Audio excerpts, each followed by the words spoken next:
So hello, and thank you for joining this webinar. I've been asked to give a talk about social workers giving evidence in the family court. And so that's why I've called it what I have, Trips and Traps for Social Workers in the Family Court. I hope you find it helpful. So what is the family court? It is a separate court of record. So it is a separate court. It's made up of family magistrates and family judges at all levels sit within it. The family division of the High Court remains a separate entity and deals with specific types of case, for instance, deprivation of liberty cases under the inherent jurisdiction under the existing law. The administration of the family court is run by HMCTS, Her Majesty's Court and Tribunal Service. In the cases that social workers will be involved in, public law cases, which is the majority of the work that you'll be involved in, there will be legal aid for the parents and also for the guardian. That is not the case in many private law cases where couples split up and the court is asked to decide about their children or finances. The family court is run very much on a computerized system these days, and so there's quite a lot of technology that is floating around within it. The family court's busy, and I thought it might be helpful for you to see the statistics about the number of applications that there have been and how that work has developed.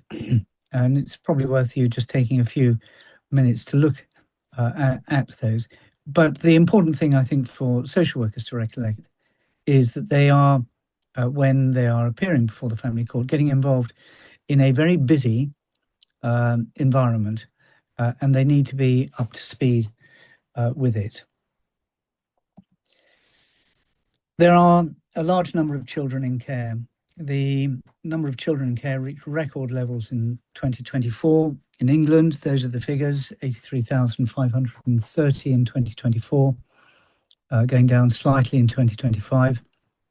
In Wales, 7,198 in 2024, slightly down in 2025. The combined figure is at the bottom of the slide. That works out at about 1 in every 140 children, I think, being in care. And if you think of the average primary school, which may have that sort of a number of children, it is probable that you're going to find at least one child in that school in care. So the figures, I would suggest, reflect what we are all experiencing. Josh McAllister led an independent review of children's services in May 2022, and I've taken this current extract from it.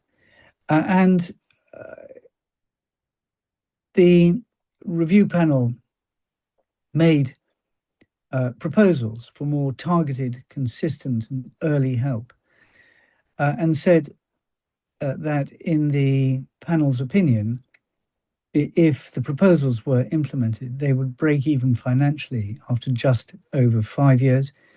And the panel estimated that by year 10, just over 16,500 more children would remain with their families rather than being in care.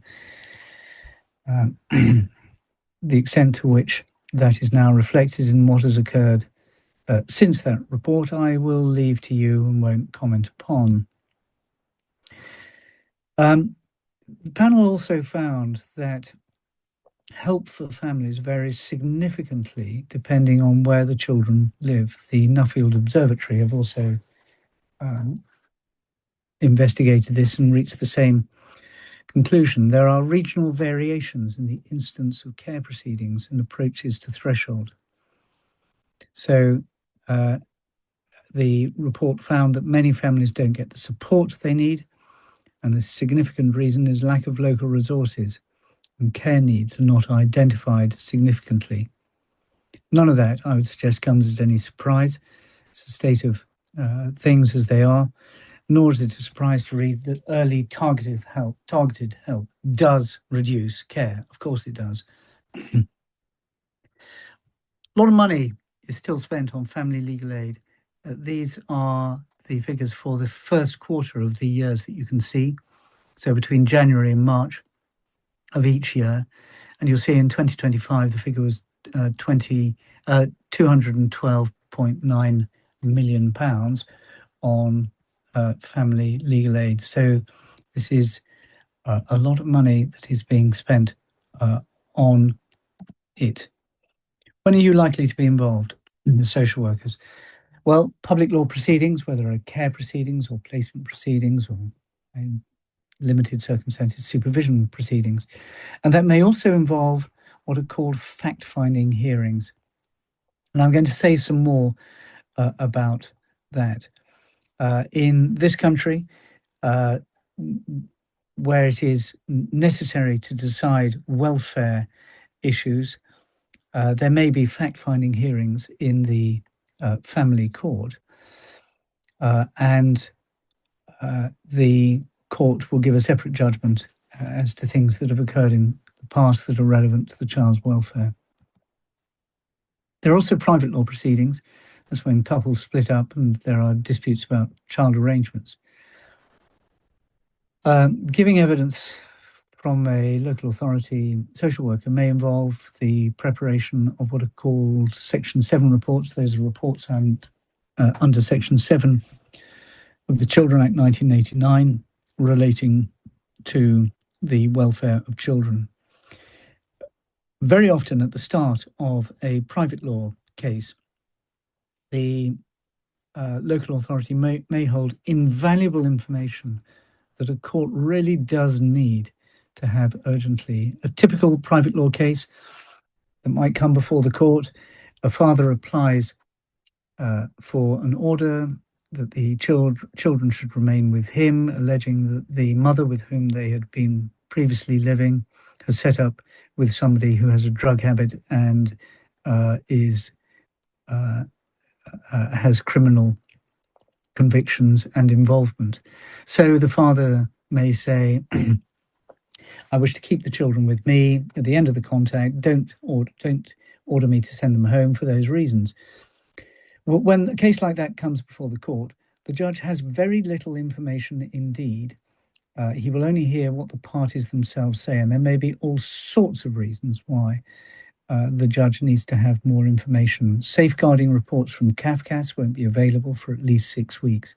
So the information that you can provide to the judge in those sort of circumstances is essential to the welfare of the children concerned and to safeguarding.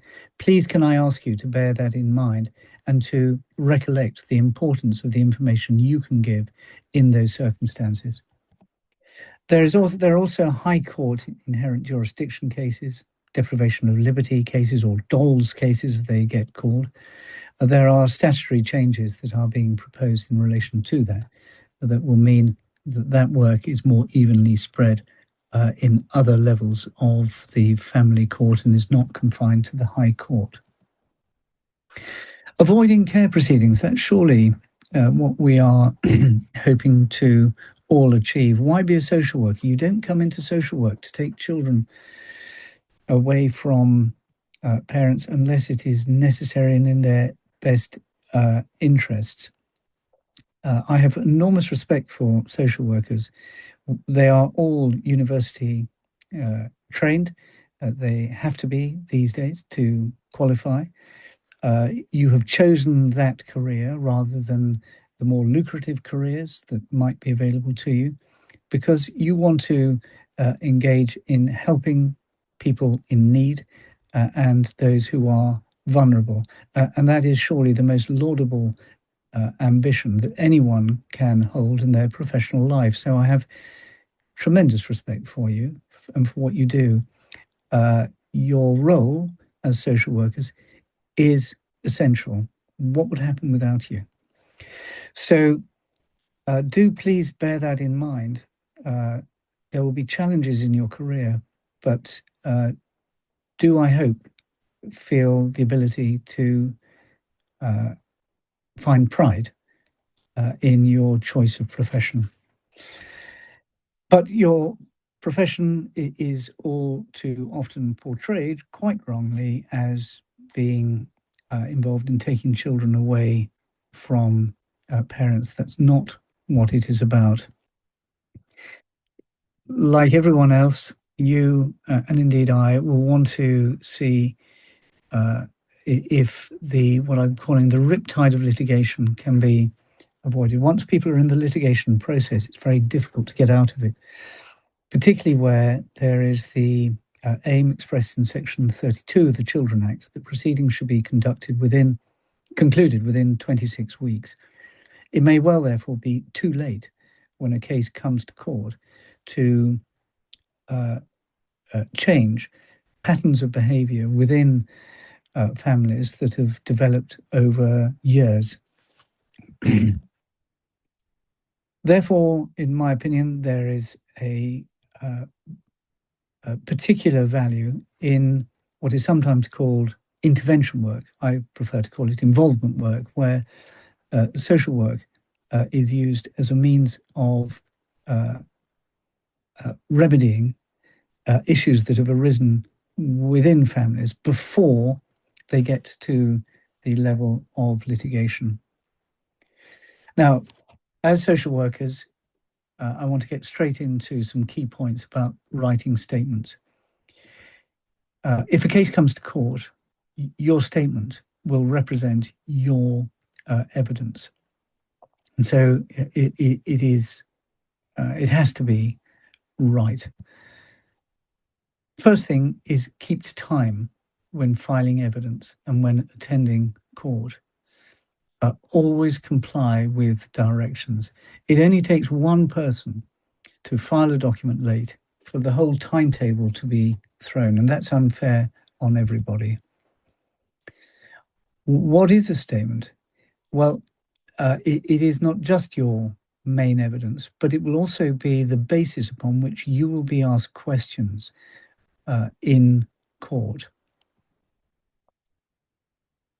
You will have to write a statement when your evidence becomes relevant to the issues before the court. You will, if you're the social worker in the case, you will write the initial statement at the start of the case, which will be the first thing that people read when they start reading the evidence. So it is an important document. If within a statement you are going to refer to what other people have said, then you need to ensure that you have kept good notes. We all operate under considerable pressure. Doctors, of course, are an example of another profession where they are expected to write notes at times of pressure. Don't cut corners with writing notes, is my advice. You will need them when writing a statement, but you may also need to produce the note that you have kept if someone challenges what is within it. So keep notes with care. More about a statement. Keep it concise and keep it clear. Don't waffle in a statement. When you're writing a statement, think about how many minutes it would take for you to read a page of typed material. 4 minutes a page? And imagine now that as the judge, you sit down and have a bundle of 1,000 pages, which is not unusual. That's 4,000 minutes of reading, which I think is well over 60 hours of material. Well, you just could not do that amount of reading. And there's nothing more frustrating, therefore, than being faced with a document that lacks clarity and is not concise. A document that you will have to get used to is what is known as the SWET, the Social Work Evidence template. There are divided opinions about it, but you will have to live with it and will have to use it.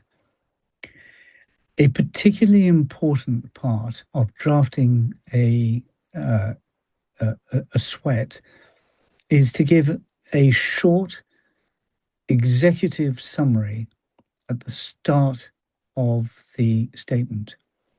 Not only will that allow people to really focus on what you want to say and to know right from the outset where it is that you are going, but it will also be an invaluable discipline for you.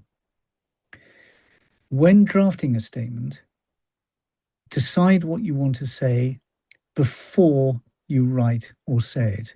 The statement is not a manifestation of you working out what a manifestation of your thought processes as they develop. It is you stating what your evidence is. Preparation is essential. Map it out first, and never say things in a statement that you yourself cannot justify. And more. In a statement, I would recommend that you do not cut and paste from somebody else's, for instance, an expert's evidence. That will already be available. If the contents of someone else's evidence is directly relevant to what you are seeking to express in your statement, then of course you may refer to it. But on occasions, I see social worker statements that include pages and pages of cut and pasted material from other people's evidence, which I then have to read again in full, because it's recorded elsewhere in the bundle. Another feature of the sweat is that I think it can encourage repetition. I would strongly recommend that you say things once, and you say things once only. If you need to refer to something you've said earlier in a statement, you can refer back to it, but don't use repetition. It's a very good discipline when writing a statement to make yourself give reasons for the opinions that you express. I do that when I'm writing a judgment or a determination in an arbitration. I will say things like, I have reached this conclusion. I then state the conclusion, and I then say, I have reached that conclusion because of the following. And I will then enumerate or list the reasons why I have reached that specific conclusion.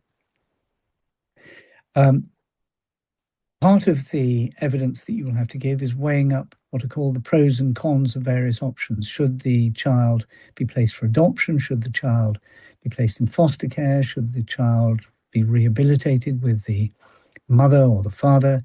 Or should the child live with grandparents? Those are maybe the competing options. And you are expected, as part of your evidence, to weigh up the pros and cons of the various options in what is called an holistic evaluation. When you're doing that, be realistic.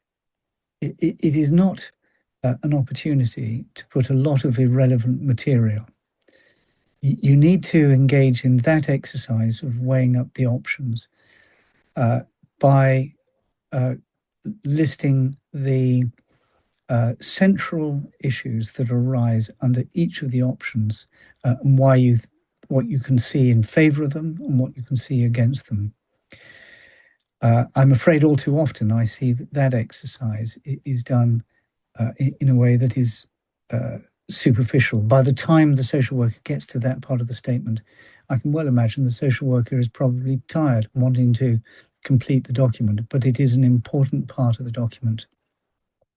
Similarly, when giving a welfare checklist analysis, don't try to shoehorn the facts of the case into your analysis in a way that will look contrived. Look at the welfare checklist issues genuinely, being prepared to look at the positives and the negatives of the outcome that you want to recommend to the court under the headings within the welfare checklist in sections 1.3 of the Children Act 1989 or 1.4 of the Adoption Children Act 2002. It's really important also to use the correct language. And I now want to talk about something that many will find awkward, and that is the use of the word disclosure. Notwithstanding everything that was been said in the Cleveland report and the Orkney report that I'm going to mention more in a moment, we still hear that anything that a child said is deemed to be a disclosure. The reason why that is wrong, save in circumstances where a child is genuinely revealing something that has happened, is that a disclosure means what it says on the tin. It is something that has happened. And when a child says something, it may very well be that you do not know for sure whether what that child has said is in fact correct in every aspect. And it is for that reason that in the Cleveland and the Orkney reports, it is stated that the word disclosure should generally be avoided. What you need to do when a child says something is to take what the child says seriously. And that is not the same as immediately believing what a child has said without inquiry.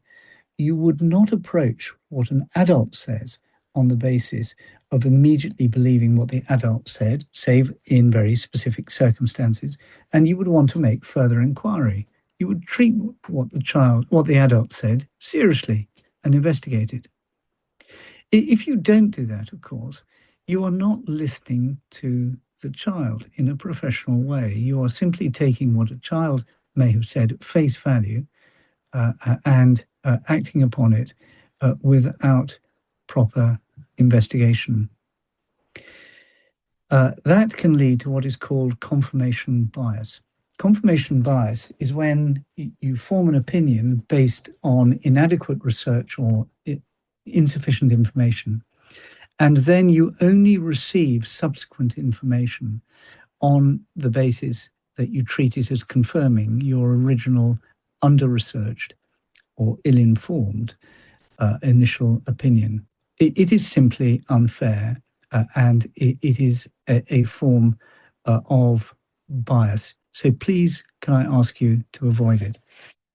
If you're not the right person to speak to a child, if you don't have appropriate training, then don't rush in.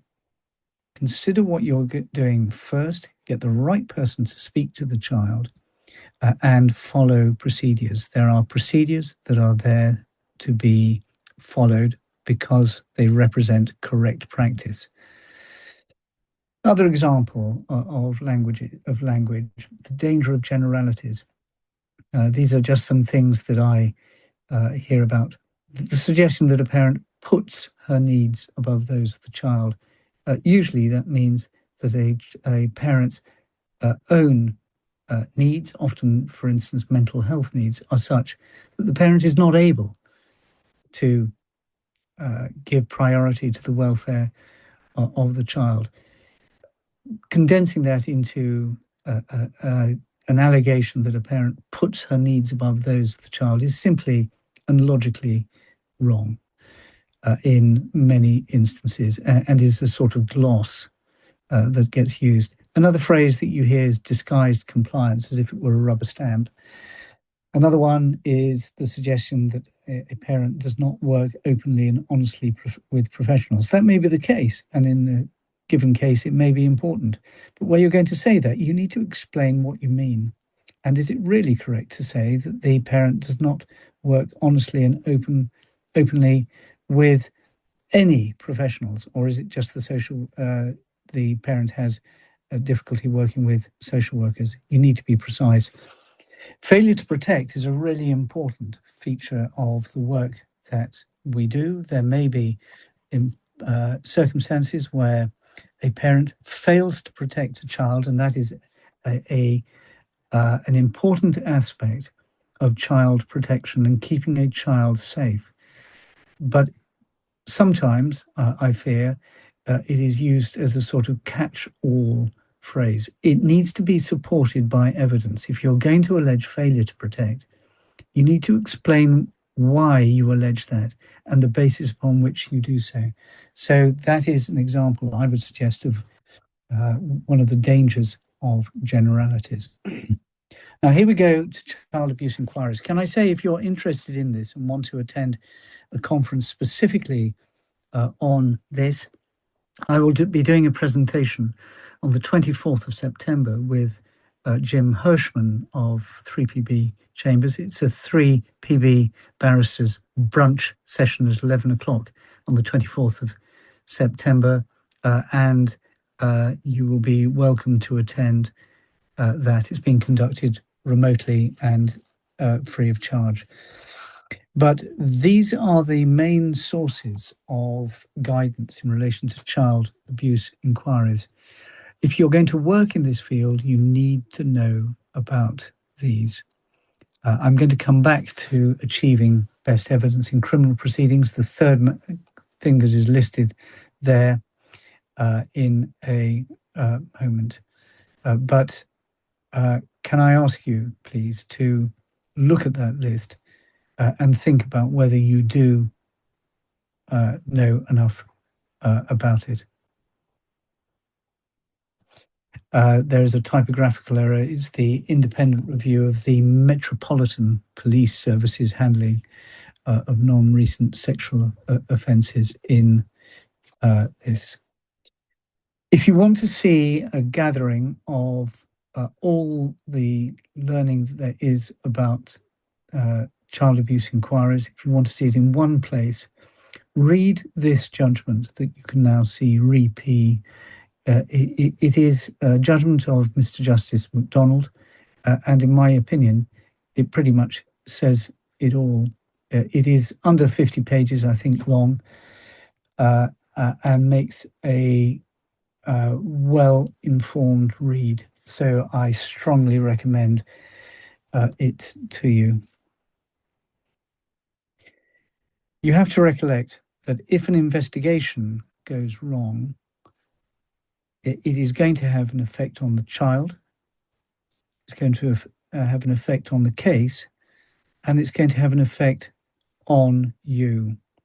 I've seen too many child abuse investigation cases where people have come out feeling extremely emotionally bruised by the experience of giving evidence when it has transpired that they have not followed procedures, and therefore the investigation has become flawed.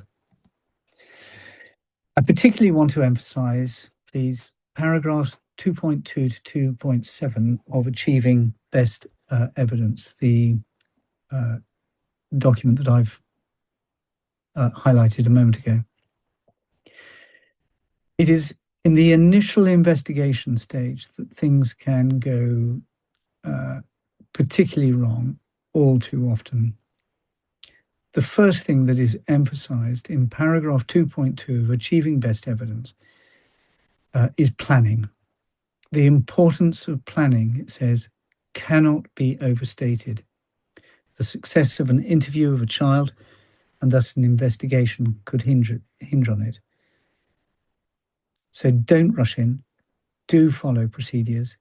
Do get it right from the start. If you don't know what you're doing, talk about it to someone else and make sure that what you do has been planned, not just with other members of your social work team, but if the police are involved, there has to be joined up thinking between you and the police. Otherwise, what will happen is that the police will conduct one investigation, you will conduct another, and procedure will have failed. So planning is essential. What does paragraph 2.7 say? If you are talking to a young person or who may be a witness in an initial investigation, this is what it says. It says, listen to the witness. Don't stop a witness who is freely recalling significant events. Where it is necessary to ask questions, the questions should be open-ended or specific closed. That means if you are dealing with a specific point that you need to address, it should be a specific closed question rather than one that is forced choice. This is what happened, isn't it? Don't be leading or multiple. The questions should be relevant. You could find yourself being called in to a school. A child says something to school. It's being passed on to the safeguarding officer. The safeguarding officer refers it to you, and you go straight away to discuss things in the school. And that's where it can go wrong. And that's where this questioning is so important. Don't go further than is necessary in the circumstances to take immediate action.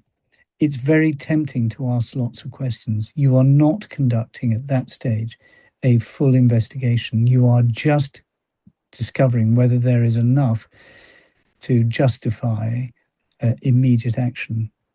And the next point is so important. Make a comprehensive note of the discussion. Take time to record the timing, setting, and people present, as well as what was said by the witness and anyone else present.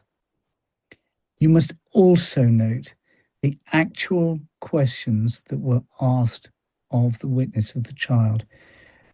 I have just finished a long case where there was a scrutiny of this and all the other things about which I'm now speaking. And that point, noting the actual questions asked of the child, had been ignored across the board, and it's a real failing. Make a note of the demeanour of the child. What sort of condition is the child in, or the witness that you're dealing with? And make a note of anything else that may be relevant. If you don't note it in that initial stage, then it may be lost, and it may subsequently mean that an important amount of information is not available. Make sure you record any comments made by people.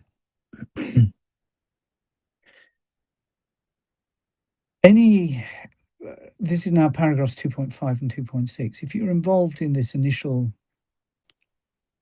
investigation stage,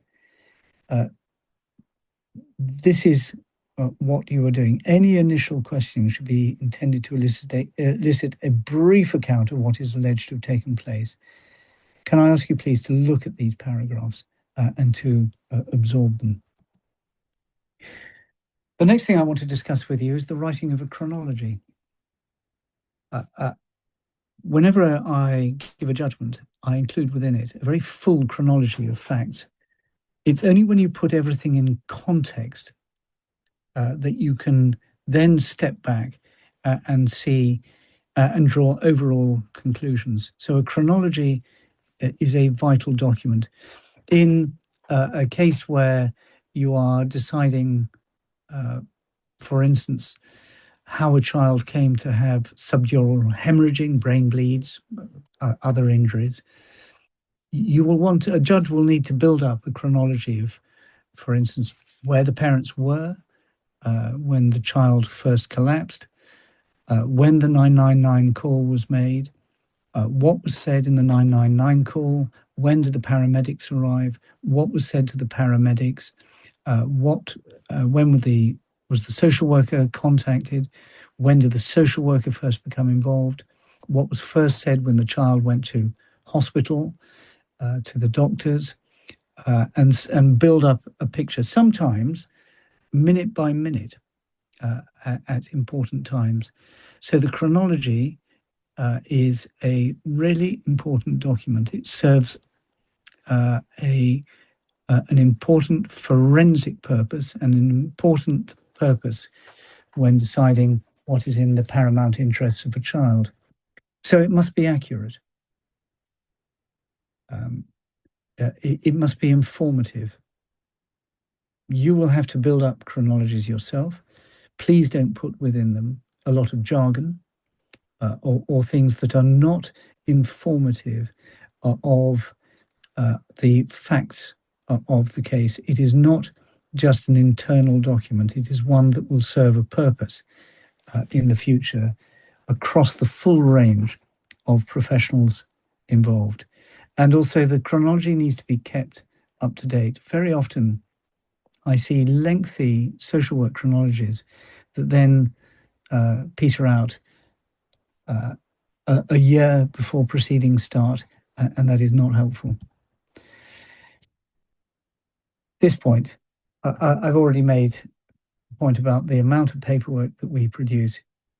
If you produce unduly lengthy documents, there is a significant risk they won't be read sufficiently by some of the people who need to read them. Your statement is relevant not just for the judge, but also the other professionals involved. So keep paperwork to what is necessary. When I had the recent case with 10,000 pages in the bundle, well, someone said, have I read the bundle? No, I haven't read every page of it. It's not possible to do so. So please bear that in mind when you prepare documentation. Giving oral evidence. Your evidence will usually be attended. That means you'll have to go to court to give it. Not always, sometimes there will be evidence that you will give remotely. Make sure you prepare for giving evidence. If you're going to attend remotely, you have to make sure your equipment works. I can't tell you how many times the cases that I've been doing has been delayed because somebody's computer doesn't work or they haven't got the link. Don't let that person be you, please. It will not be all right on the night. Preparation is essential for giving evidence. You'll not be able to wing it. If you do, you'll be letting yourself down and you'll be letting the children down and everyone else involved in the case down. It's a serious business. It's a formal business. So prepare for it. You need to know what's going on in the case before you give evidence. You need to know what evidence has been filed and what the experts said. You can't find yourself in the position that I saw one social worker in not so long ago, when the social worker had no knowledge of any of the evidence that the police had filed. That was just embarrassing. Hadn't watched some of the recorded material of what the child had said. Don't, again, let that person please be you. The role of the social worker in the case is that you will be the key witness for the local authority. You will be answering for the local authority in the court. And so your knowledge of the case as a whole is essential. When you arrive at court, when you're giving evidence, make sure that you arrive on time. Again, don't be the social worker about whom the local authority barrister says the social worker is just parking her car at 10:30 when the case was due to start at 10:15. I'm afraid it happens. So find out where the court is, find out where you're going to park, arrive early, and settle yourself into the court building environment. You need to find your way around the bundle. If you're going to be in the witness box, people are going to ask you questions about documents. And so make sure you know how to navigate the bundle. To do that, you'll need to discuss the case with your legal representative. You'll want to discuss what the issues are that you're likely to deal with when you give evidence. and any other essential points that the legal representative thinks that may arise during the course of your evidence. Don't be afraid to get hold of your legal representative and discuss the issues with him or her before you go into giving evidence. Your evidence will be divided into, first of all, examination in chief. That is when your legal representative asks you questions to update the court on any matters that are not recorded in the statements that you filed, or to deal with any other specific issues that need to be covered. It is not an opportunity for you to start afresh with your evidence. Your statement is there as your principal evidence in chief. There will then be cross-examination. That's when the other parties ask you questions, and that's the time where you have to be particularly alert and make sure that you say the things that you really mean and want to say. After cross-examination, there will be re-examination by your legal representative. The legal representative your legal representative can't cross-examine you. If you said something in cross-examination, then your legal representative can ask you to give further details of what you've said, but your legal representative cannot challenge things that you've said in your evidence. So if you said something that was wrong, there is a limited extent to which your legal representative can correct the damage. There may then be questions from the judge or the magistrate. Again, these will be important questions, and you need to consider them carefully and respond to them carefully. When giving evidence, it's worth mentalizing. That is, imagine you were the judge. How would you want evidence to be given if you had to make a decision in the case? I'd suggest that it is wise, when giving evidence, to speak in short sentences. Train yourself to do that. If you don't know the answer, say so. Don't pretend. If you are faced with cross-examination that you think is unduly hostile or pugnacious, remember transactional analysis. Don't respond to someone who you may feel is asking you questions locked in child mode or parent mode by descending into the child or parent mode yourself. Don't allow yourself to be emotionally embroiled in the evidence that you are giving. Stick firmly to adult mode. You are a professional and need to give evidence in a way that demonstrates your professionalism.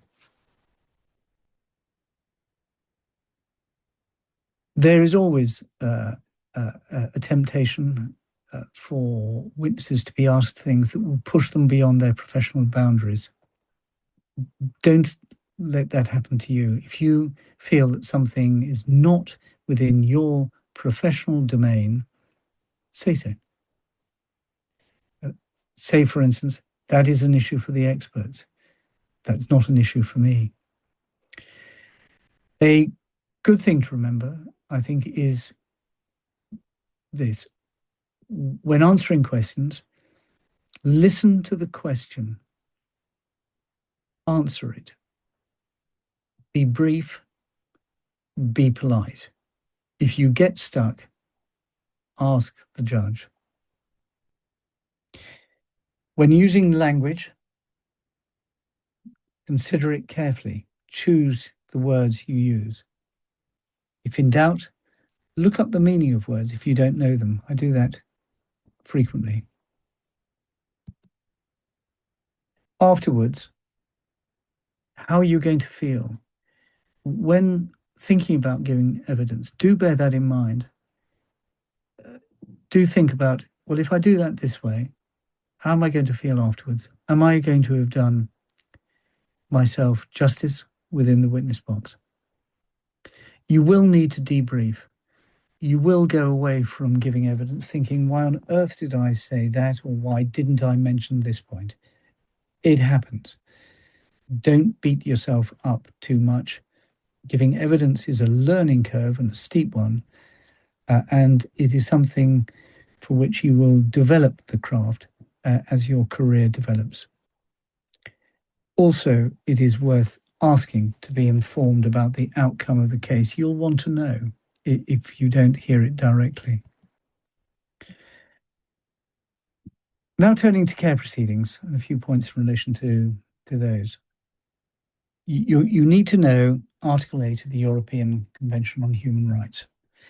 A care order is an invasion of the right to respect for family life under Article 8.1, can only be justified insofar as is necessary to protect the rights and freedoms of the child, proportionate to the proven circumstance of the case, and legal. Legality is confirmed in care proceedings if the order is in accordance with sections 31 and section 1 of the Children Act 1989 in particular. You are not involved in social engineering, and I think this next sentence describes, is a condensed description of the law, that nature law and common sense require that it's recognised that the best place for a child to live is with a natural parent, unless proven and proportionate necessity otherwise demands. It's not a case of saying, well, I think this kid would be better off in care. It is a matter of demonstrating that for this child, it is necessary for the protection of the child's rights and freedoms, it is proportionate, and it is in the child's paramount best interest for the order to be made. Remember the welfare checklist. It is there for a purpose. It's not, as I've called it, an evidential dumping ground. You have to analyse it and apply it. You will want to work through it and do so genuinely by reference to the facts of the case as you perceive them to be in accordance with the evidence that you want to give. You will also, in care proceedings, want to consider whether the parents can care for the child with available support. You'll need to investigate support that might be available for the family if it were to remain intact, and consider whether that would be sufficient to mitigate any harm the child might be likely to suffer, so that the child can remain at home. When you are balancing or considering options, you will need to avoid what's called linear analysis. Linear analysis involves, for instance, would be involved in a case where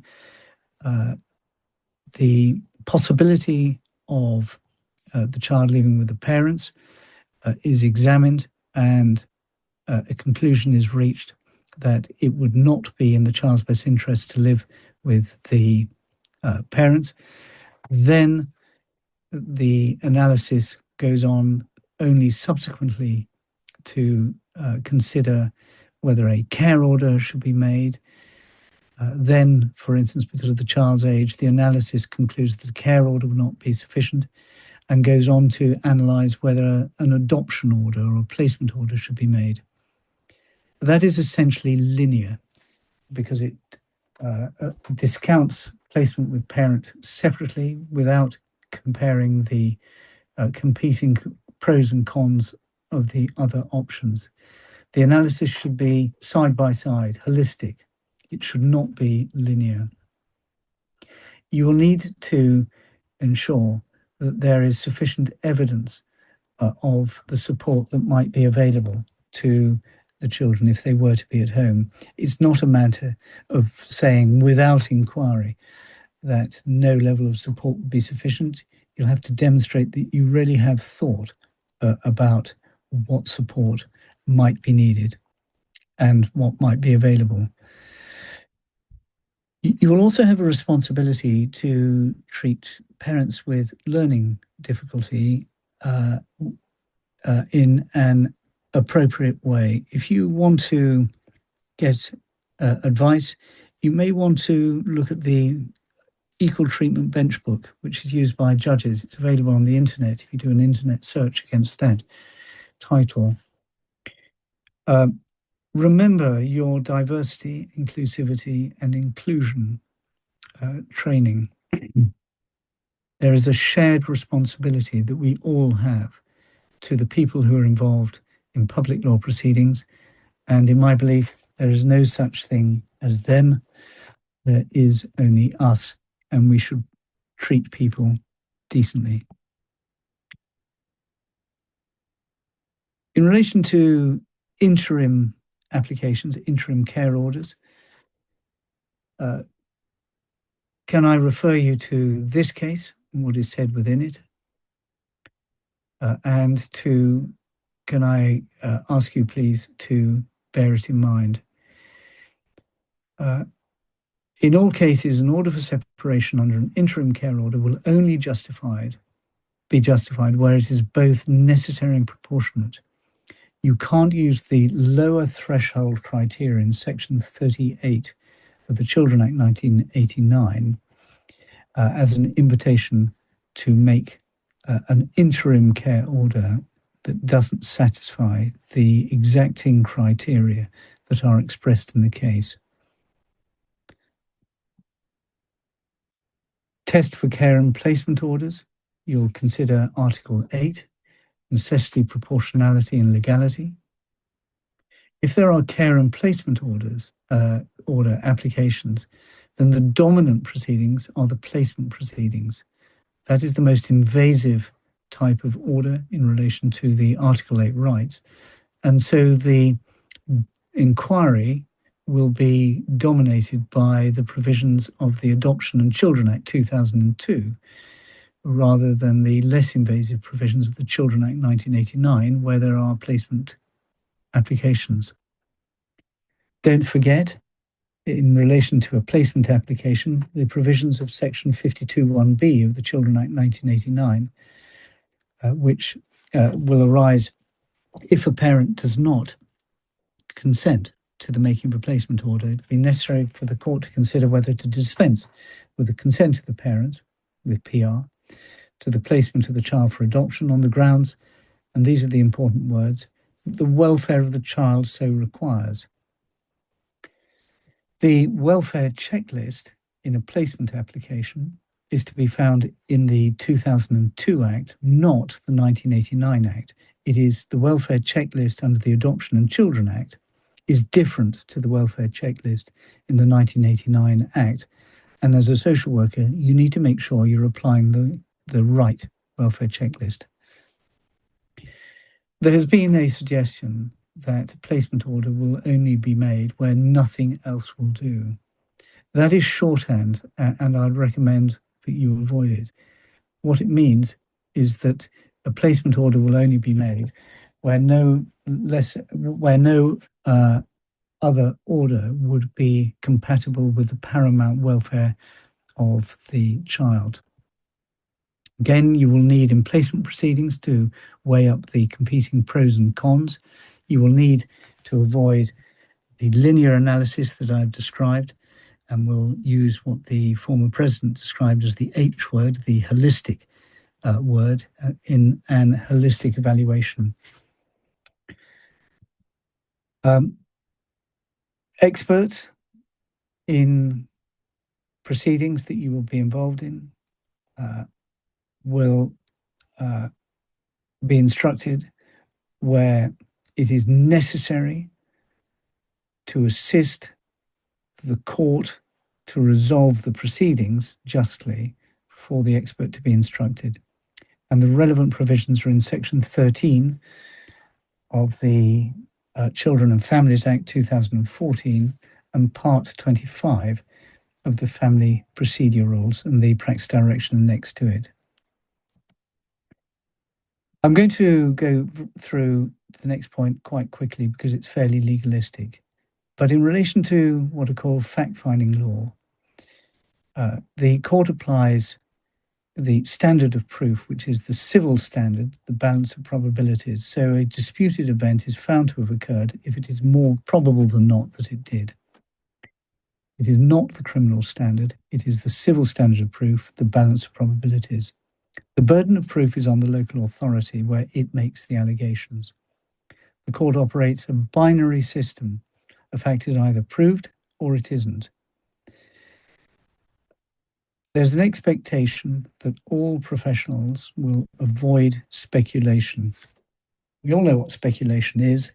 It's gossip mongering or tittle tattle or scandal mongering, and it has no part within the formality of the court process. So make sure, please, that you avoid speculation in your work. You can, of course, draw logical inferences from evidence, as can the judge, but that's very different to speculating. The judge will have to remind himself that experts don't decide cases, judges do, and there may be circumstances where there is an unknown cause, and the court will have to recollect that there may be development of medical science in the future. The case will be decided by marrying together the totality of the evidence, putting all the pieces of the jigsaw painstakingly together, and then seeing what picture emerges. If there are lies that are being told that are relevant to whether a parent acted in a particular way, the court will have to ask itself first whether the lie has been proven by the local authority to the requisite civil standard of proof, and also how it is relevant to the case. There is a formal approach that must be adopted to allegations of lies. If you are saying that you have seen a certain parent being involved in certain activity, the court will need to look at the quality of your identification evidence. So if you do see something that is relevant to your case, make a note of it and the circumstances in which you did so. There are other forms of evidential issues that will arise that I've listed here, and I think I'm not going to move through each of those now. Remember that the work that you do may be relevant not just to family proceedings, but may also be relevant to criminal proceedings. And so there will have to be proper action between the local authority and the police. And that is one area which still, I'm afraid, goes wrong. There needs to be a timeous interchange of relevant information between the two organizations. And there have been too many inquiries in the past where that exchange of information has failed, causing a child to slip through the net and in some cases be seriously injured or worse, killed. Can I remind you of the cases of Victoria Clambier and also the report into the death of Sukina Hammond in Bristol, where interagency cooperation broke down. Finally, be careful about AI. This is one of my experiences. I asked an artificial intelligence system to give me a list of recent FI's financial remedy decisions in the Court of Appeal, please. And it came up with a case called X and Y and gave me the reference. It told me all about it and how it's frequently cited in cases involving entrepreneurial wealth and family-owned businesses in divorce cases. I'd never heard of it. So I asked again, where is it? And it told me to look up on a particular website, the Bailey website, and it's there. Well, it wasn't. Then said, look at CaseMine, another website. It wasn't. And in the end, that's what I got after I'd hunted for it. Thank you for your patience. You're absolutely right. It's a hypothetical composite. Be really careful about using material that you have obtained from an AI system without checking it. People have got into considerable difficulty by doing so. And of course, never, ever put confidential or case-related information into an AI system unless your workplace has given you express authority through a clear policy that a particular form of AI is permissible. That can lead to very serious problems for you, including suggestions of breaching GDPR, which can have profound consequences for the continuation of your employment. So be very careful about that, please. And thank you. That's the end of the presentation. I hope you found it helpful.